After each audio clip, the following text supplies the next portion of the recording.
Hey, I'm Dr. A. Reginald Littman. How often do you find yourself frustrated because of people who don't appreciate you, who undervalue you, and all that kind of thing?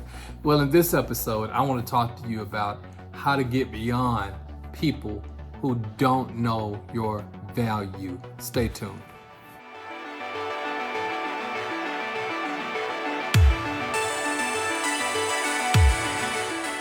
Hey, welcome to my channel. If this is your first time with me, I'm excited to have you here.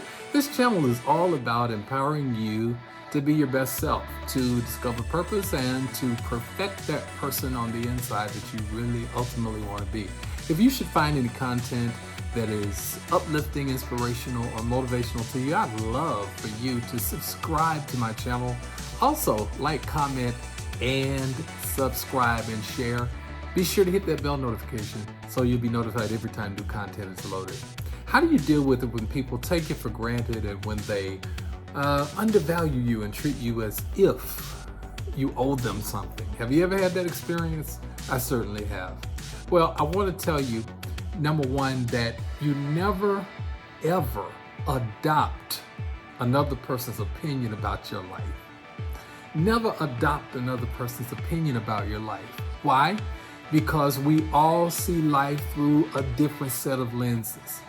One person may see you as extremely valuable, as precious and dear to their heart, while another person may look at you with discontent and disdain, as if you really don't matter, as if you owe them something, and as if you should throw a celebration just because they are somewhere in your vicinity.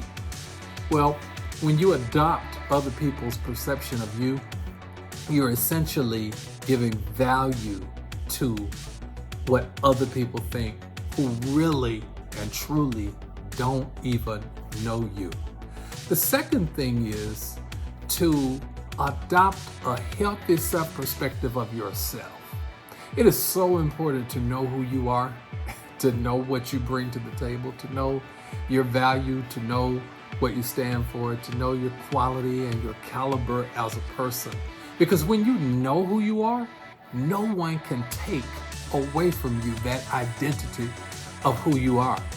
And so you have to have your own self-perception that is high, healthy, but not over the top, not above and beyond what it should be, not arrogance.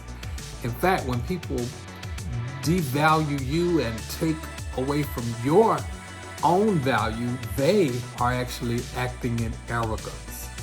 But when you have a healthy self-perspective, you're not limited and based to what other people think who really don't know you. In fact, nobody really knows you like you. Have you ever thought about that before? You hear people say all the time, oh, I know him, I know her, I know how they are, I know what they're made of, I know what their ways are. But only you have lived in the totality of your life and your experiences. And your experiences shape your outcome and your outlook on life. So you have to have your own self perspective and perception that is healthy so that you can combat negative ideologies about yourself. Number three, always practice what I like to call mirror ministry. Now, mirror ministry literally means that you have to sometimes get in your mirror and talk to yourself and tell yourself who you are. Remind yourself of your value, of what you bring to the table. Remind yourself of the great things about you. In order for you to overcome a sense of being undervalued, here's a tough one. Number 4, sometimes you gotta shift away from people who devalue you. Sometimes you got to change environments. Sometimes it's going to mean finding a new job. Because if you're not appreciated by those that you work for or even work with, and if they're never going to grow to accept you as to who you are, you're going to live in an unhappy existence if you're not strong enough to combat the views and opinions of other people. So when we talk about shifting away, what does that mean to you? Does that mean simply not talking on the phone as much? Does it mean not texting as much? Does it mean not communicating as much? Does it potentially mean literally going to another department at your job or trying to transfer to another location? Now, you may be saying, well, why should I move when I should just stand still and hold my own? Well, there are times that you're strong enough to stand still and hold your own and to be able to be firm and affirmative. But then there are other times when you are literally surrounded by negativity and you feel isolated and literally like you've given all you can and there's no hope for this. And so sometimes the best treatment is a retreatment.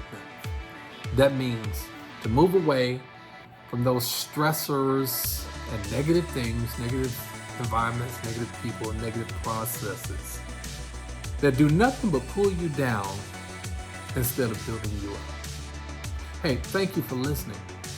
Hope you got something out of this video. If you did, give it a thumbs up. Leave a comment. Like it, share, subscribe. Talk to you in the next episode. Until then, stay blessed.